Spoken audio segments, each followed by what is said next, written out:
Very good afternoon, students, and welcome back to the chapter that is tissue, chapter number 6. Now, as we have already discussed in a previous video, that what are the temporary tissues in detail and what are the various types of the temporary tissues, that is the apical meristem, the lateral meristem, and the intercalary meristem. Now, today we are going to talk about the permanent tissues. So, when we are going to talk about the permanent tissue, why has the name given to it as the permanent tissue? Since when these are formed by the meristematic tissues, by the dividing cells, then what happens, the cells that are newly formed, after certain time they undergo the process of differentiation and they take up particular structure and function. That is, they become accustomed to that particular function and accordingly their structure has been modified, and this is the very basic reason why they are said to be the permanent tissues. So when we are going to talk about the classification of the permanent tissues, the classification of the permanent tissue falls into two broad categories, that is the simple permanent tissue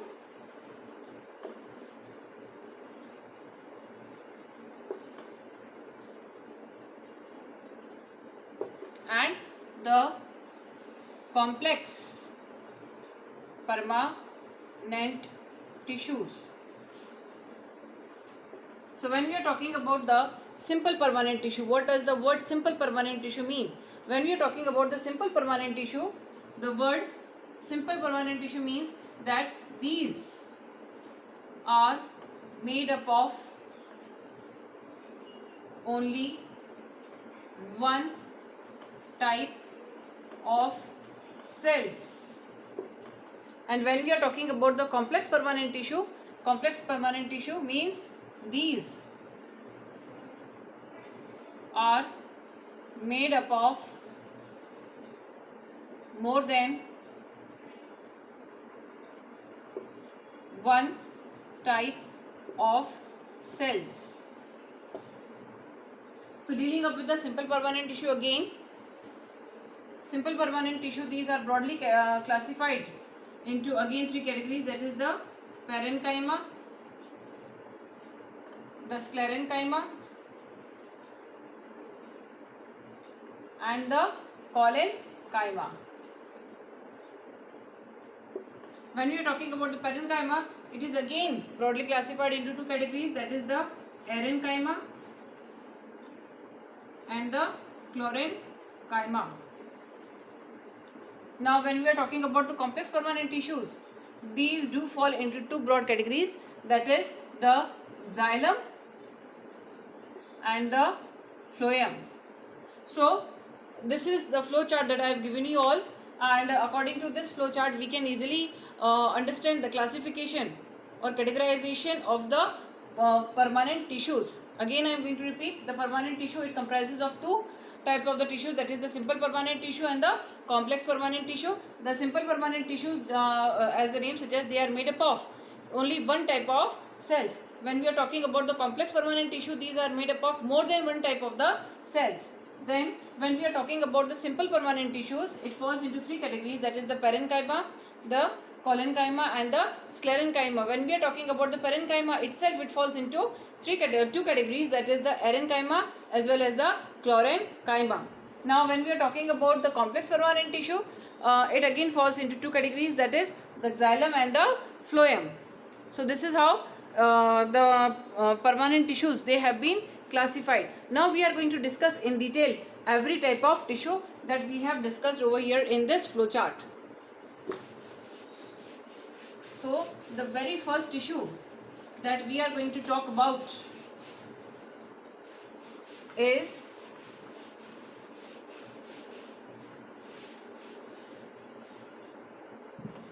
the parenchyma cells.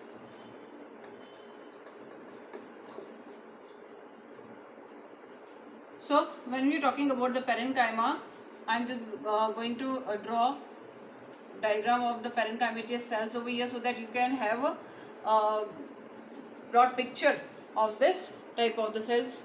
Okay, so parenchyma, when we are dealing up with the parenchyma, the cells of this tissue are rounded or spherical in shape. As you can very well see in the diagram over here that the cells, they are either rounded or spherical in shape. Now talking about the next, that is the cell walls are very thin. You can see that the cell walls are very thin without any deposition, extra deposition I mean. Then intercellular spaces are very much present. These cells, as you can see that these are loosely packed, these are loosely arranged. So once they are loosely arranged, they are having large amount of the intercellular spaces between them. So we can say the cells are loosely arranged, hence large intercellular spaces are present in them. Okay, then these are the points regarding the structure of the parenchyma. Now we are going to talk about the functions of the parenchyma. Functions: it forms the packaging material of the plant part, whatever part we take, whether it is a stem, whether it is a leaf, whether it is a root. Whenever you are going to get a cross section of this that type of structure, you are going to observe this parenchyma as the packaging material. Okay, then it also stores food. So it acquires the function of storage of the food. Then next function is sometimes these cells, particular cells, they contain green colored pigment that is known as the chlorophyll, and hence they are said to be the chlorenchyma cells or the chlorenchymatous tissue, and hence the main function of that type of the tissue is photosynthesis. Sometimes these contain chlorophyll and perform photosynthesis, and hence the name given to it is chlorenchyma. Next, sometimes in aquatic plants what happened, that these intercellular spaces, they become very much large, and hence these provide buoyancy to the aquatic plants, and hence these are said to be the parenchyma tissues. Sometimes in aquatic plants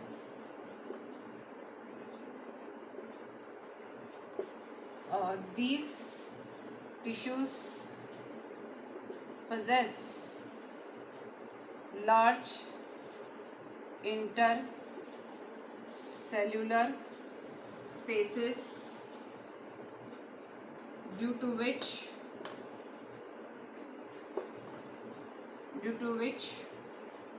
it provides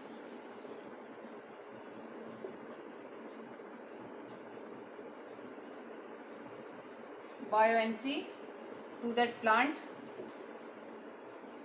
and hence the name given to it is what? Parenchyma. And the very most important part which was left behind is the cells of this type of the tissue. They are living cells.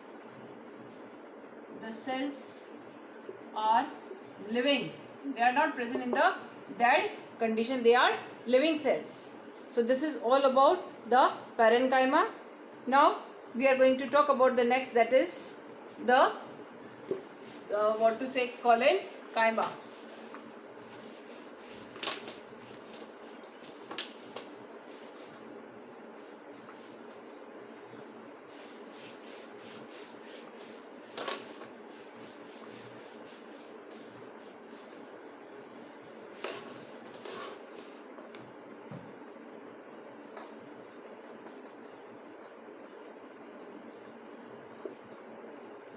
collenchyma.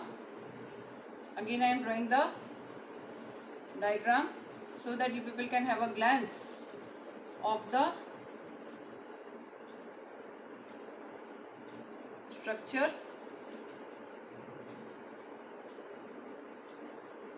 So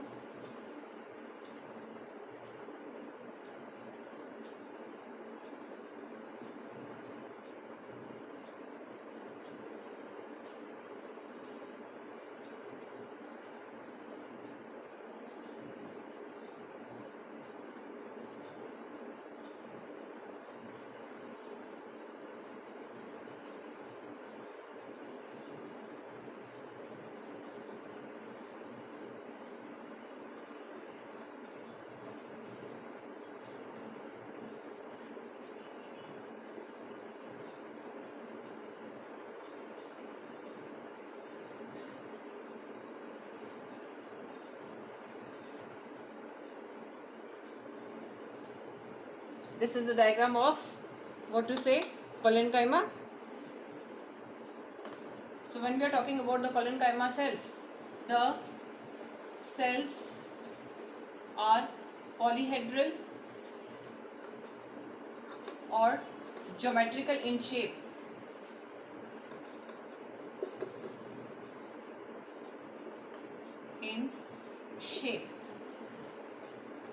Second point, the cell walls are thick. You can see that the cell walls are very thick and they are very much thickened at the corners.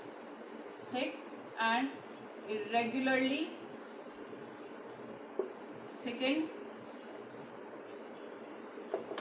at the corners. Okay, then third part, that these are compactly arranged type of the cells, and hence intercellular spaces are very least present in them. The cells are very compactly arranged, hence the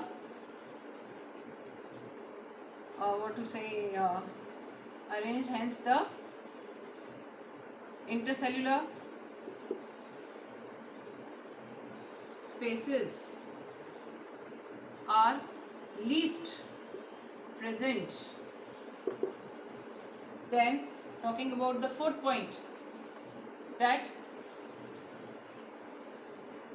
this tissue is present at the small twigs, new branches and new young portions of the plant.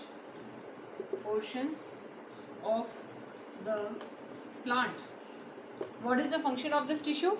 It provides flexibility or a type of a mechanical strength to the plant, so that if we keep on bending that plant part, whenever you are trying to pluck a flower, so what you do, you just keep on bending, but you can't easily pluck up the flower. You have to bend it several times so that you can easily pluck it up. So this is how you just pluck up the flower. But there are certain it was not so easy, it became very difficult due to the presence of this collenchyma tissue. It provides flexibility and mechanical strength to the new plant parts. So here we have completed up two tissues, that is the parenchymatous tissue and the collenchymatous tissue. Now in our next video we are just going to continue up with the what to say, next type of the tissues, that is the sclerenchyma and the complex type of the tissues. Till then, thank you.